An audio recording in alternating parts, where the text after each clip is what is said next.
अस्सलामुअलैकुम।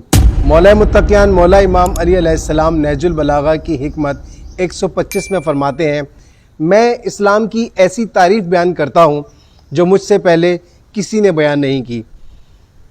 इस्लाम सर तस्लीम खम करना है।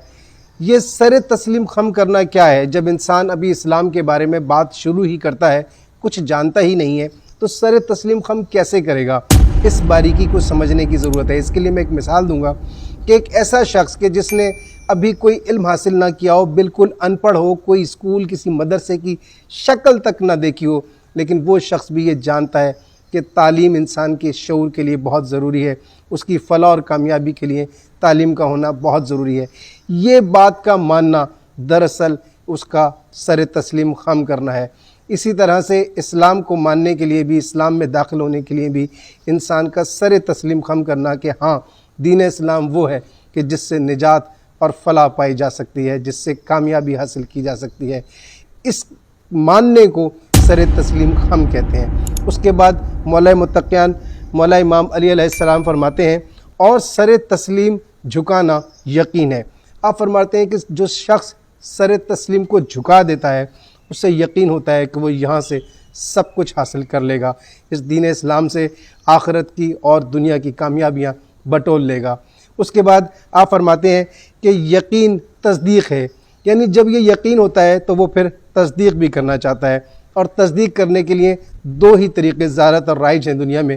एक ये कि वो मुशाहिदात करता है, प्रैक्टिकल करता है, और दूसरा ये कि वो बहस व मुबाहिसा करता है, दलीलें सुनता है, दलीलें लेता है, चाहे वो मुताले के ज़रिए ले, इल्म के ज़रिए ले, या किसी दर्स और वाज़ के ज़रिए ले।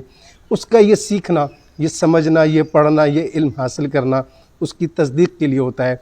उसके बाद मौला फरमाते हैं कि और तस्दीक एतराफ़ है, यानी जो शख्स तस्दीक कर लेता है तो फिर वो नतीजा पा लेता है, और उस नतीजे को पा लेना इकरार करना कहते हैं, एतराफ़ करना कहते हैं। उसके बाद आप फरमाते हैं कि और एतराफ़ फ़र्ज़ की बजावरी है। आप फरमाते हैं कि जब कोई शख्स इकरार कर लेता है, एतराफ़ कर लेता है, तो फिर वो अपने फ़राइज़ की, जो कुछ उसने सीखा होता है, उसकी अदायगी करता है।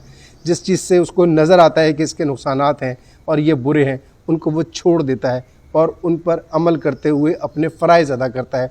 फिर आप फरमाते हैं कि और फ़र्ज़ की बजावरी अमल है।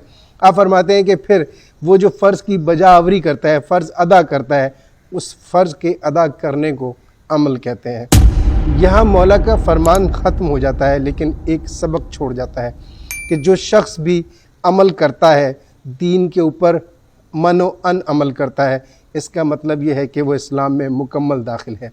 लेकिन अगर कोई शख्स अमल नहीं करता, इसका मतलब ये है कि वो फ़राइज़ की बजा आवरी नहीं करता, वो फ़राइज़ अदा नहीं करता।